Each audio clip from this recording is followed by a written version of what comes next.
السلام علیکم ورحمۃ اللہ وبرکاتہ۔ بسم اللہ الرحمن الرحیم۔ اللہم صلی علی سیدنا محمد النبی الامی وآلہ واصحابہ وبارک وسلم۔ باب افضل الناس مومن مجاہد بنفسہ ومالہ فی سبیل اللہ، وقولہ تعالی یا ایھا الذین آمنوا هل ادلکم علی تجارۃ تنجیکم من عذاب علیم تجاہدون فی سبیل اللہ بأموالکم وانفسکم إلى قوله ذلك الفوز العظيم۔ وبه قال حدثنا أبو اليمان قال حدثنا شعيب الزهري قال حدثني عطاء بن يزيد أن أبا سعيد رضي الله عنه قال أيها الناس، فقال رسول الله صلى الله عليه وسلم مؤمن يجاهد في سبيل الله بنفسه وماله. قالوا ثم من؟ قال مؤمن في شعب من الشعاب يتقي الله ويدع الناس من شره، أو كما قال صلی اللہ علیہ وسلم۔ جہاد کی بات شروع ہوئی ہے۔ جہاد کے بارے میں ایک دو باتیں عرض کرنا چاہوں گا۔ آج کے دور میں جہاد بھی عالم اسلام، عالم کفر کے نزدیک ایک متنازع چیز ہے، اور ہمارے جن اعتراضات سب سے زیادہ ہوتے ہیں ان میں جہاد بھی ہے۔ ایک تو جہاد فی سبیل اللہ کا معنی کیا، یہ سمجھنا چاہیے۔ جہاد پر اعتراضات کیا ہیں یہ سمجھنا چاہیے، اور جہاد ہمارے ان اعتراضات پر ہمارا موقف کیا ہے یہ سمجھنا چاہیے۔ میں مختصر بات کروں گا، لیکن ایک دفعہ آج سے کوئی ربع صدی پہلے پنجاب یونیورسٹی میں اس موضوع پر مجھے تفصیلی گفتگو کا موقع ملا تھا کانفرنس میں، جہاد سیرت النبی کے روشنی میں۔ تو میں نے آپ کو مولانا صوبان صاحب کو بھجوا دیا ہے، وہ ایک دفعہ ضرور سارے حضرات پڑھ لیں کہ جہاد کا اسلامی تصور کیا ہے، اعتراضات کیا ہیں، ہمارے جوابات کیا ہیں۔ مغرب کا اعتراض یہ ہے کہ یہ مذہب کے لیے ہتھیار اٹھانا جائز نہیں ہے، پہلا سوال کہ جہاد مذہب کے لیے، مذہب کے پھیلاؤ کے لیے۔ اور اسلام پر ہونے والے اعتراضات میں یہ بھی ہے کہ یہ تلوار کے زور سے پھیلا ہے۔ مستشرقین نے اسلام کے خلاف جو بنیادی پراپیگنڈے کیے ہیں ان میں یہ ہے کہ جہاد کے ذریعے، تلوار کے ذریعے اسلام پھیلا ہے، اسلام اپنی صداقت کی وجہ سے نہیں۔ یہ مشہور اعتراض ہے۔ اس پر دو تین باتیں ذہن میں رکھیں۔ پہلی بات، اگر اسلام جہاد کے ذریعے پھیلا ہے تو مکہ مکرمہ میں 13 سال کے قیام کے دوران جو لوگ مسلمان ہوئے ہیں انہیں کس تلوار نے مسلمان کیا؟ پہلی بات۔ جن مسلمانوں نے پھر اکٹھے ہو کر ریاست مدینہ کی بنیاد ہجرت کے بعد رکھی ہے، یہ ریاست مدینہ سے پہلے اور بدر کی جنگ سے پہلے 13 سال جو لوگ مسلمان ہوئے ہیں وہ کون سی تلوار سے مسلمان ہوئے؟ تلوار تو دشمن کے ہاتھ میں تھی۔ اسلام کا ابتدائی دور ریاست کی تشکیل سے پہلے کا 13 سال کا 14 سال کا دور، تلوار تو دشمن کے ہاتھ میں تھی۔ ان پر مظالم ہوتے تھے، ان کو مارا جاتا تھا، قیدی کیا جاتا تھا، سوشل بائیکاٹ ہوتا تھا، اور اس 13-14 سال میں تو اس ہتھیار اٹھانے سے منع کیا گیا تھا۔ کفوا ایدیکم واقیموا الصلاۃ۔ اس دور میں تو مسلمانوں کو بہت سے صحابہ نے اجازت مانگی، یا رسول اجازت ہو تو ہم مقابلہ کریں، فرمایا نہیں، قرآن پاک کا حکم ہے کفوا ایدیکم واقیموا الصلاۃ۔ اس میں پہلا جواب یہ ہے کہ 13-14 سال میں جو لوگ مسلمان ہوئے، مہاجرین یا انصار یا ارد گرد کے قبائل کے لوگ، یہ کون سی تلوار پہ مسلمان ہوئے ہیں؟ یہ تلوار کے باوجود مسلمان ہوئے۔ تلوار ان کے مخالف کیمپ میں تھی اور چلی بھی ہے، مزیتیں بھی دی ہیں، تکلیفیں بھی پہنچائی ہیں۔ تلوار اٹھائی ہے جب ریاست تشکیل پا گئی ہے، میثاق مدینہ ہو گیا تھا، نبی کریم صلی اللہ علیہ وسلم کی حکومت مدینہ میں قائم ہو گئی تھی، اس کے بعد پھر کفار کے حملوں کا جواب دیا گیا، پھر پہلا معرکہ بدر کا بپا ہوا۔ تو ایک بات تو یہ ذہن میں رکھیں کہ یہ بات کہنا کہ اسلام تلوار کے زور سے پھیلا ہے، یہ غلط بات۔ دوسری بات، جہاد کیا ہے؟ جہاد کا ٹائٹل کیا ہے؟ جہاد کیا کافروں کو مسلمان کرنے کے لیے جہاد کیا گیا ہے؟ جناب نبی کریم صلی اللہ علیہ وسلم کی واضح ہدایات تھیں کہ جب کفر کے مقابلے پر جاؤ، سب سے پہلے اسلام کی دعوت دو۔ اگر قبول کر لیں تو دعوت دو کہ اسلام کے راستے میں رکاوٹ نہیں بنو۔ اگر کافر اسلام کے راستے میں رکاوٹ نہ بننے کا عہد کر کے اسلامی ریاست میں شامل ہوتے ہیں تو یہ ہماری ذمہ داری ہے، ذمہ اسی لیے کہتے ہیں کہ ہماری ذمہ داری میں ہے کہ ان کی جان، مال، کاروبار، عزت کے ہم محافظ ہیں۔ تیسرے نمبر پر، اگر وہ مزاحمت سے باز نہیں آتے تو مزاحمت توڑنے کے لیے جہاد ہے۔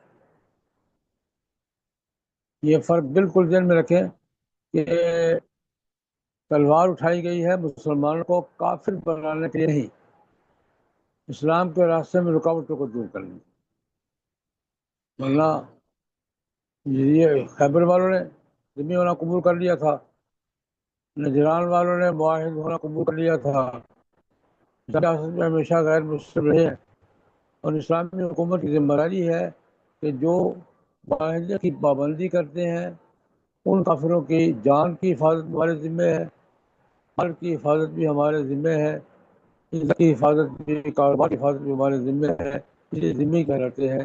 اس لیے یہ بات اسلام قبول کرنے کے لیے اسلام کے راستے میں رکاوٹ نہ بننے کے لیے، رکاوٹ نہ بنے، تو یہ دوسری بات یہ ہے کہ تلوار وہ کسی کو، کسی ایک شخص کو بھی تلوار کے زور پہ کلمہ نہیں پڑھایا گیا، نہ پڑھانا جائز ہے۔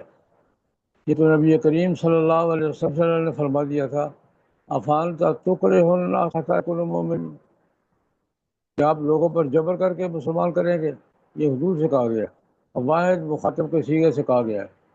تو یہ کہیں بھی جہاد کا مطلب کافروں کو کلمہ پڑھانا نہیں ہے، اسلام کی مہمت سے روکنا ہے۔ تیسری بات، یہ جو کہتے ہیں کہ اسلام تلوار کے زور سے پھیلا ہے، پہلی 2-3 صدیاں دیکھیں، ٹھیک ہے تلوار استعمال ہوئی ہے دفاع میں، رکاوٹیں ختم کرنے کے لیے، لیکن اسلام کی تاریخ کیا بتاتی ہے؟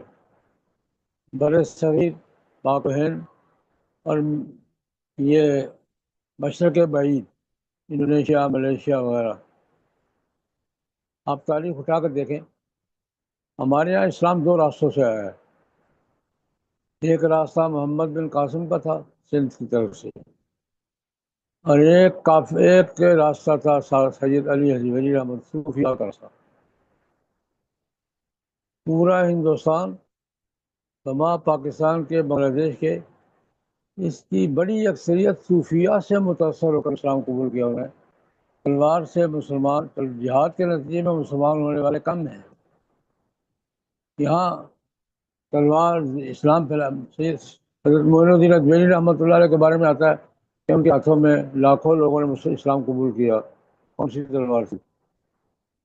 حضرت سید علی حجویری داتا کا رحمۃ اللہ علیہ کے بارے میں بتاتی ہے کہ لاکھوں لوگوں نے اسلام قبول کیا، کیا تلوار چلائی تھی انہوں نے۔ حضرت شاہ محمد غوث رحمۃ اللہ علیہ، جو بھی اولیاء کرام یہاں ہیں، مدفون ہیں جن کے، انہوں نے اپنے کردار سے، اپنے عمل سے یہاں کے لوگوں کی نصیحت کے مطابق دین کی دعوت دی ہے، تو وہ مسلمان ہوئے ہیں۔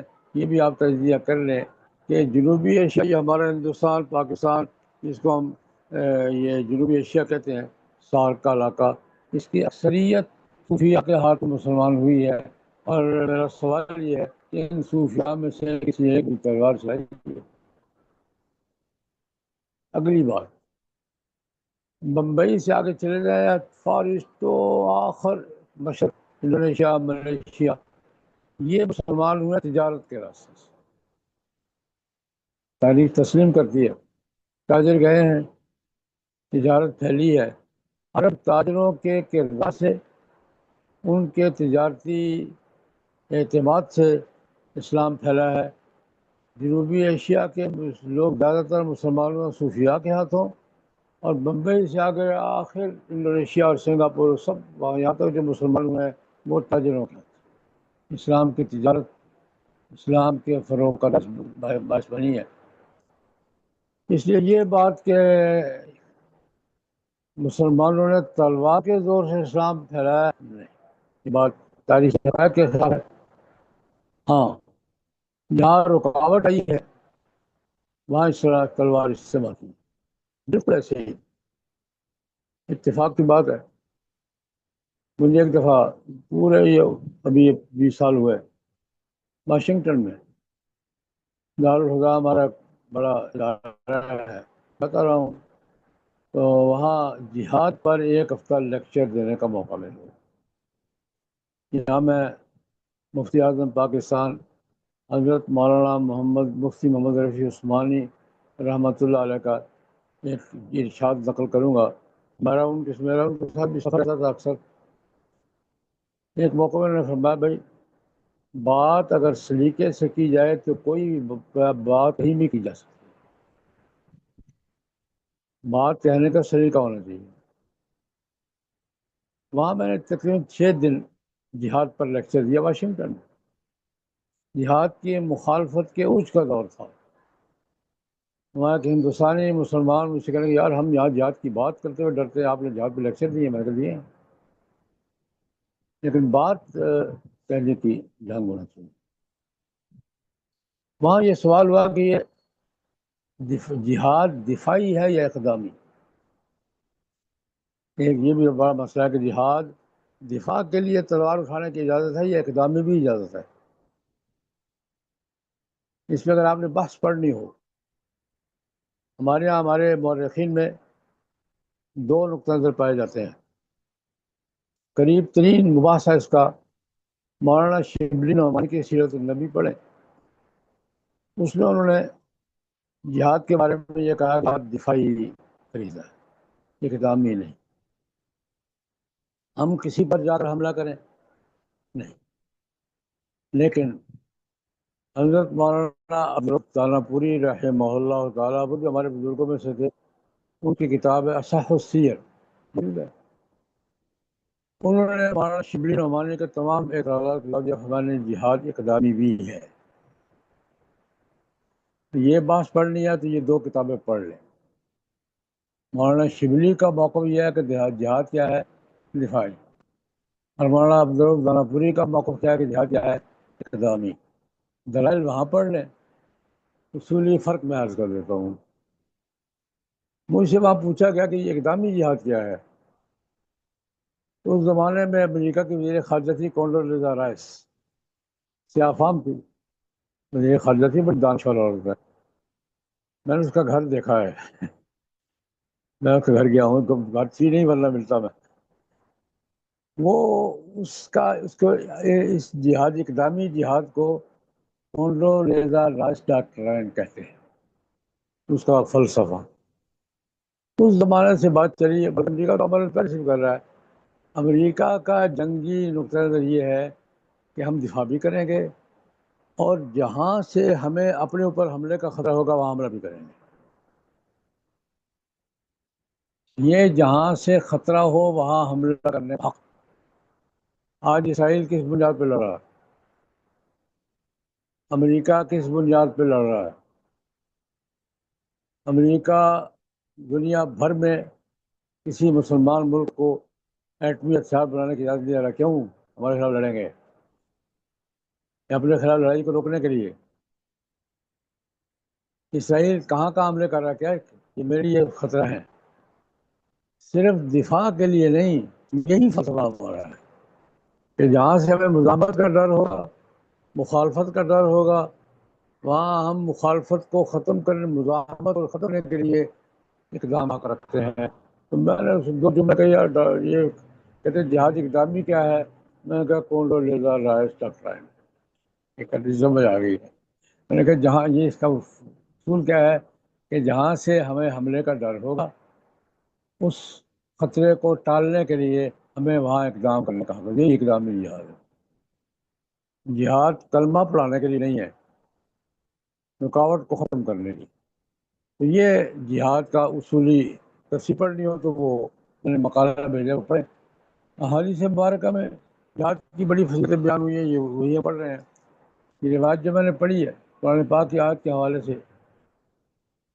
یا ایھا الذین، جہاد تجارت ہے، اللہ پاک نے جہاد کو تجارت قرار دیا۔ ادلکم علی تجارت تنجیکم من عذاب علیم، کیا میں ساتھ اچھی تجارت بتاؤں کہ تمہیں عذاب علیم سے جلد، تم ایمان لاؤ گے میں تمہیں جلد دوں گا۔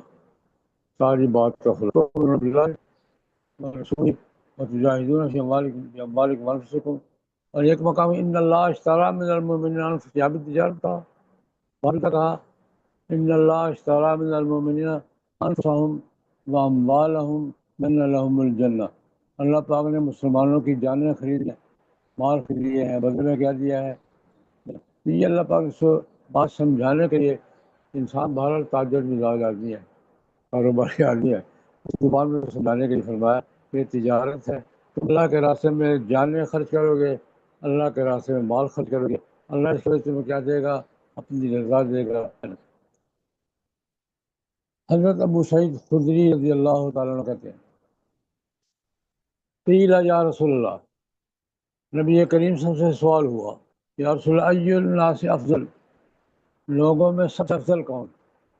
اعمال کے اعتبار سے، ایمان کے اعتبار سے، مومن جاہد فی سبیل اللہ بنفسہ و مالی، جہاد جان کے ساتھ تو ہے، مال خرچ کرنا بھی جہاد ہی ہے۔ قرآن کریم میں جاہدوا باموالکم وانفسکم، پہلے مال خرچ ہوتا ہے پھر جان خرچ ہوتی ہے۔ مال کا خرچ کرنا کیا ہے؟ یہ بھی جہاد ہے، اور جان لڑانا یہ بھی کیا ہے؟ کچھ لوگ لڑاتے ہیں، میدان جنگ میں لڑتے ہیں، کچھ لوگ پیچھے بیٹھ کے سپورٹ کر کے لڑاتے ہیں۔ اور ابو داؤد شریف کی ایک روایت میں وَأَلْسِنَتْکُمْ جاہدوا باموالکم وانفسکم وَأَلْسِنَتْکُم، آج کا جہاد السنتکم زیادہ ہے، میڈیا وار جسے ہم کہتے ہیں۔ جہاد جان کے ساتھ بھی ہے، اصل تو جہاد جان والا ہی ہے، مال کے ساتھ بھی ہے کہ جہاد پر خرچہ کیا جائے، اور زبان کا بھی ہے، جاہدوا باموالکم وانفسکم وَأَلْسِنَتکم، یہ فرمایا مجاہد فی سبیل اللہ، یا مطلب اس کے بعد فرمایا یا جہاد کرے، یا وہ آدمی جو اپنا ایمان بچانے کے لیے کسی پہاڑی چوٹی پہ جا کے بیٹھ جائے کہ شیب میں شہاب، اللہ سے ڈرتا رہے اور لوگوں کو شر نہ پہنچے، یدع الناس من شر، لوگوں کے لیے تکلیف کا باعث نہ بنے، اور آرام سے یا جہاد کرے یا آرام سے وقت گزارے، اللہ کو یاد رکھے۔ قال حدثنا ابو الیمان قال حدثنا شعیب عن الزہری قال اخبرني سعید بن المسیب ان ابا ہریرہ رضی اللہ تعالی عنہ قال سمعت رسول اللہ صلی اللہ علیہ وسلم یقول مثل المجاہد فی سبیل اللہ واللہ اعلم بمن یجاہد فی سبیلہ کمثل الصائم القائم وتوکل اللہ المجاہد فی سبیل اللہ بأن يتوفاه أن يدخله الجنة أو يرجعه سالما مع أجر أو غنیمة أو كما قال صلی اللہ علیہ وسلم۔ فرمایا کہ حضرت ابو ہریرہ رضی اللہ عنہ سے روایت ہے، سمعت رسول اللہ صلی اللہ علیہ وسلم، مجاہد فی سبیل اللہ کی مثال کیا ہے؟ لیکن ساتھ ہی فرما دیا مجاہد فی سبیل اللہ کون ہے؟ کہ اللہ جان، کیونکہ دار و مدار نیت پر ہے، دکھاوے کے لیے ہے تو فی سبیل اللہ نہیں ہے، کسی اور مقصد کے لیے تو فی سبیل اللہ، اور یہ دل کی باتیں کون جانتا ہے؟ ساتھ یہ وضاحت فرما دی کہ مجاہد فی سبیل اللہ کون ہے؟ واللہ عالم بمن یجاہد فی سبیلہ، اللہ کے راستے میں خلوص کے ساتھ کون لڑ رہا ہے اللہ ہی بہتر جانتا ہے۔ لیکن مجاہد فی سبیل اللہ کی مثال کیا ہے؟ کمثل الصائم القائم، اس آدمی کی جو ہمیشہ دن کو روزہ رکھتا ہے، رات کو قیام کرتا ہے، زندگی بھر دن کو قائم سامع ہے، رات کو کیا ہے، قائم ہے. تو گویا اللہ کے راستے میں جہاد کرنے والے کو جب تک جہاد میں رہے گا اس کا دن کا روزہ گنا جائے گا، رات کا قیام گنا جائے گا. اس کی مثال ویسی ہے. اور پھر ہمیں توکل اللہ، اللہ پاک نے گارنٹی دی ہے. توکل اللہ، اللہ بندہ اللہ پر توکل کرتا ہے. اللہ کس پر توکل کرتا ہے؟ توکل اللہ کا معنی اللہ پاک نے ضمانت دی ہے. جس آدمی نے اللہ کے راستے میں جہاد کیا، دو باتوں میں سے بات، تین، ایک بأن یتوفا و یدخل الجنہ، مجاہد کے ساتھ اللہ کا وعدہ ہے، وعدہ نہیں گارنٹی ہے. اگر راستے میں فوت کر دے گا تو اللہ پاک جنت مل جائے گا. ایک دوسری بات، یا گھر واپس آئے گا تو اجر بھی لے کر آئے گا اور غنیمت بھی لے کر آئے گا. یہ اللہ پاک نے توکل اللہ، اللہ پاک نے مجاہد فی سبیلی سے وعدہ کیا ہے. دو باتوں سے ایک، اگر وفات دے گا، شہید ہو گیا ہے یا ویسے سفر ہو گیا ہے تو اس کو کیا ملے گی؟ جنت. اور یرجعہ سلمان، صحیح سلامت گھر واپس لے آیا ہے تو اجر بھی ملے گا اور غنیمت بھی. باب الدعاء بالجہاد و شہادت للرجال والنساء. وقال عمر رضی اللہ عنہ اللہم ارزقنی شہادت فی بلد رسول. وبه قال حدثنا عبد الله بن يوسف عن مالك عن اسحاق بن عبد الله بن ابي طلحه عن انس بن مالك رضی اللہ تعالی عنہ وعنهم انه سمعه يقول كان رسول الله يدخل ام حرام بنت ملحان وتطعمه، وكانت ام حرام تحت عبادة بن الصامت، فدخل عليها رسول الله فأطعمته وجعلت تفلي رأسه، فنام رسول الله صلى الله عليه وسلم ثم استيقظ وهو يضحك. قالت فقلت ما يضحكك يا رسول الله؟ قال الناس من أمتي عرض علي وضعت في سبيل الله يركبون سبج هذا البحر ملوكا على الأسرة ومثل الملوك على الأسرة شك إسحاق. قالت فقلت يا رسول الله ادعو الله أن يجعلني منهم، فدعا لها رسول الله ثم بدأ رسول، پھر ثم استيقظ وهو يضحك. فقلت ما يضحكك يا رسول الله؟ قال الناس من أمتي عرض علي غداة في سبيل الله كما قال في الأولى. قالت فقلت يا رسول الله ادعو الله أن يجعلني منهم. قال أنت من الأولين. فركبت البحر في زمان معاوية بن أبي سفيان وسرعت عن دابتها حتى حين خرجت من البحر فهلكت أو كما قال صلی اللہ علیہ وسلم. شہادت کی دعا، اپنے لیے، لوگوں کے لیے شہادت کی دعا کرنا، یہ بھی بہت فضیلت بات ہے. جہاد کی دعا کرنا، شہادت کی دعا کرنا، مردوں کے لیے بھی عورتوں کے لیے بھی. اور جب بھی دعا کرے شہادت کی موت دے، اور مرد بھی دعا کرتے ہیں اللہ شہادت کی موت دے. حضرت عمر طور پہ شہادت کی دعا کیا کرتے تھے، اللہ رکن شیطان شہید کرنا مجھے، لیکن یہاں مدینے میں بعد ڈاکنے وہی ہوا. اللہ مرزقنے سبیل بلد رسول، کہ اللہ اپنے رسول کے شہر میں حضرت عمر کی دعا قبول ہوئی. مدینہ میں شہید ہوئے، مسجد نبی میں شہید ہوئے، نماز پڑھتے ہوئے شہید ہوئے، ملا ہوا. تو یہ دعا کرنا شہادت ٹھیک ہے. انس بن مالک کہتے ہیں ام حرام بنت ملحان، یہ ان کی خالہ ہے. انس بن مالک کی والدہ ام سلیم، ام سلیم اور ام حرام دونوں بہنیں تھیں. روایات میں آتا ہے کہ حضور لوگوں کے گھروں میں نہیں جایا کرتے تھے، لیکن ام سلمہ گھر میں جایا کرتے تھے. ان دونوں کے گھروں میں جایا کرتے جب کو آرام کرنا ہوتا، کوئی کھانا پینے کا موڈ ہوتا. یا پھر بعض روایات میں آتا ہے کہ یہ حضور کی رضائی خالہ لگتی تھی. یہ بھی بعض مفسرین نے لکھا ہے کہ حضور کی رضائی خالہ لگتی تھی.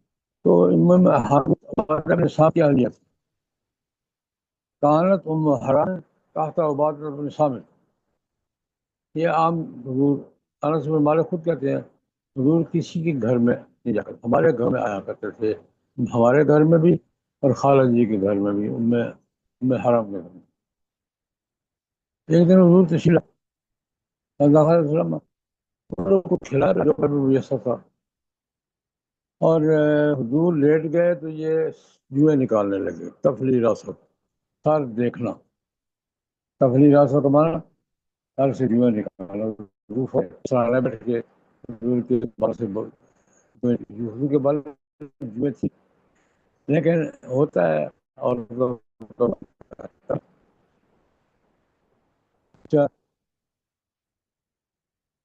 یہ کانت حرام تحت عبادت بن صامت، اگر وہ رضائی خالہ والی بات درست ہے تو پھر کوئی اشکال نہیں ہے، خالہ ہے۔ اور یہ روایت میں آتا ہے کہ یہ ام سلیم بھی ام حرام بھی دونوں بہنیں تھیں، اور حضور کی رشتے بن النجار کے ساتھ ان کا تعلق تھا، واسطہ تھا، اور یہ حضور کی رضائی خالہ تھی۔ اچھا، حضور دالت تفصیلات حضور سو گئے، جب بیدار ہوئے تو ہنس رہے ہیں، ثم استيقظ وهو يضحك، حضور ہنس رہے ہیں، تو ام حرام کہتی ہے ما یضحکک یا رسول اللہ، یا رسول اللہ اس بات کی ہنسی آ رہی ہے، کیا چیز آپ کو ہنسا رہی ہے؟ تو فرمایا کہ ناس من خواب میں دیکھا ہے، ناس من امتی، میری امت کے کچھ لوگ دکھائے گئے مجھے، پیش ذو علیہ، مجھے پیش کیے گئے، مجھے دکھائے غزاتن فی سبیل اللہ، اللہ کے راستے میں جہاد کر رہے ہیں۔ فرمایا کہ کما قال فی اریدو علیہ غزاتن فی سبیل اللہ یرکبون سبع جہاز البحر، مجھے کچھ لوگ میری امت کے دکھائے گئے اللہ کے راستے میں جہاد کر رہے تھے اور سمندر کی سطح پر سوار سفر کر رہے تھے، سبع جہاز البحر، سمندر کی سطح، کشتیوں میں سوار تھے اور سمندر پہ جا رہے تھے، ملوکن ایسے بیٹھے تھے جیسے بادشاہ تخت پر بیٹھے ہوتے، اسرا صحیح تخت، او کل ملوک علی رسول، مثل الملوک ایسے بیٹھے تھے شان سے جیسے تختوں پر بادشاہ بیٹھے ہوتے ہیں، اور سمندر کی سطح پر کیا کریں، سفر کریں، سفر کس کا ہے یہ، مثل الملوک علی رسول یا ملوکن علی رسول، یہ جملے کا فرق، یہ اسحاق راوی جو ہے نا ان کا، اسحاق بن عبداللہ بن ابی طلحہ، ان کا فرق ہے کہ یہ کہا یا یہ کہا۔ میں حرام کہتی ہیں میں نے کہا یا رسول اللہ ادعو اللہ ان یجعلنی منہ، یا رسول اللہ دعا کر اللہ کو مجھے بھی ان میں شامل کر، اللہ سے دعا کیے اللہ پاک مجھے بھی ان میں شامل کر لیے، فدعا لہا رسول صلی اللہ علیہ وسلم، پھر حضور نے دعا فرمائی کہ اللہ اس خاتون کی خواہش ہے مجھے مجاہدین میں شامل کرو، حضور پھر سر ٹکایا سنے پر سو گئے، پھر بیدار ہوا تو پھر ہنس رہے ہیں، دوسری بات میں حیران کرتے میں کہ یا رسول اللہ آپ کیا کس بات پہ ہنس رہے ہیں؟ فرمایا کہ میں وہی جیسے بادشاہ میں نے دیکھے ہیں، میں نے پھر دعا کی جیسے پہلی بار کہا تھا نا، فقلت یا رسول اللہ اللہ جعلنی منہم، اللہ سے دعا کیجیے کہ اللہ پاک مجھے ان میں کر دے، فرمایا انت من الاولین، پہلی میں دعا کی تھی اللہم اجعلھا منہم، اب کیا بشارت دے رہے ہیں کہ تو پہلے دستے میں ہو، تو فرمایا کہ انت من الاولین، پہلوں میں سے ہوگی۔ پہلا سفر بحری سفر کب ہوا ہے؟ حضرت معاویہ رضی اللہ تعالیٰ عنہ، قبرص کی جنگ ہوئی تھی، قبرص کی جنگ ہوئی تھی حضرت معاویہ کے زمانے میں، پہلا بحری غزوہ کون سا ہوا ہے؟ قبرص کا جزیرہ ہے پر لڑائی، تو حضرت معاویہ کے زمانے میں جو پہلا لشکر گیا ہے نا یہ اس میں تھی، ربط البحر فی زمان معاویہ بن ابی سفیان، حضرت معاویہ کے زمانے میں جنگ ہوئی تھی اور قبرص کیا ہوا تھا؟ واپسی پر آ رہے ہیں تو کشتی سے اترتے ہوئے سواری پر سوار ہوئی، نیچے گری، گردن ٹوٹی۔ فسرعت عن دابتها، اپنی سواری سے نیچے گر گئی۔ حین خرجت من البحر، دریا سے نکلتے ہوئے کشتی سے ایک سواری پر بیٹھ کے نکل رہی تھی، وہ پاؤں پھسلا یا کیا ہوا، زمین پہ گری، ہلاکت، شہید ہو گئی۔ تو یہ مجاہدین میں بھی شامل ہو گئی اور شہداء میں بھی شامل ہو گئی۔ باب درجات المجاہدین فی سبیل اللہ، قال هذه سبیلی وهذا سبیلی غضا واحد غاز ہم درجات لهم هم كمان لهم درجات۔ وبه قال حدثنا يحيى بن صالح قال حدثنا سليمان عن هلال بن علي عن عطاء بن يسار عن ابي هريره رضي الله تعالى عنه وعنهم قال قال النبي صلى الله عليه وسلم من آمن بالله وبرسوله وأقام الصلاة وصام رمضان كان حقا على الله أن يدخله الجنة جاهد في سبيل الله وجلس في أرضه التي ولد فيها قالوا يا رسول الله أفلا نبشر الناس قال إن في الجنة 100 درجة أعدها الله المجاهدين في سبيل الله ما بين الدرجتين كما بين السماء والأرض فإذا سألتم الله فصلوه الفردوس فإنه أوسط الجنة أهل الجنة على فوقه عرش الرحمن ومنه تفجع أنهار الجنة قال محمد بن فليح نبي وفوقه عرش الرحمن أو كما قال صلی اللہ علیہ وسلم۔ مجاہدین کے درجات کیا ہیں؟ مسلمان اسلام کی حالت میں، ایمان کی حالت میں فوت ہو جنت میں جائے گا، لیکن مجاہد کے درجات بہت بلند ہوں گے۔ اس حوالے سے بات کرتے ہیں، یہ لفظ ہادی سبیلی یہ بھی ٹھیک ہے، ہاذا سبیلی یہ بھی ٹھیک۔ غزن غازی کی جمع ہے، یہ امام بخاری کا یہ اسلوب ذوق بھی ہے، الفاظ کی تشریح۔ غزن غازی کی جمع ہے، ہم درجات لہم درجات، یہ بعض ہم وہ درجے ہیں نہیں، ان کے لیے درجات، لہم درجات یہ مراد ہے۔ حضرت ابو ہریرہ رضی اللہ تعالیٰ عنہ فرماتے ہیں، نبی کریم صلی اللہ علیہ وسلم نے فرمایا، من آمن باللہ و برسولہ، جو شخص اللہ رسول پر ایمان لایا اور نماز کی پابندی کی، صام رمضان، اس وقت تک روزے تھے، حج نہیں آیا کبھی، فرائض کی پابندی کی، اس کا سادہ ترجمہ کیا کریں گے، فرائض واجبات کی پابندی کی، اللہ کا وعدہ ہے کہ جنت میں لے جائے گا۔ کان حقا علی اللہ، اللہ پر حق ہے، کیا مانا؟ اللہ نے اپنے ذمے لے رکھا ہے، اللہ پر کسی کا کوئی حق نہیں ہے، لیکن اللہ پاک نے وعدہ کر رکھا ہے، ذمے لے رکھا ہے، ان یدخلہ الجنہ، جہاد کرے یا گھر میں بیٹھے۔ یہ اس دور کی بات ہے جب جہاد فرض عین ہر آدمی پر، بعض جہاد فرض عین ہوتے ہیں، بعض فرض کفایہ ہو سکتی ہے۔ اللہ پاک جہاد کرے فی سبیل اللہ اور جنت یا اسی زمین میں بیٹھا رہے جب علاقے میں جہاں پیدا ہوا تھا۔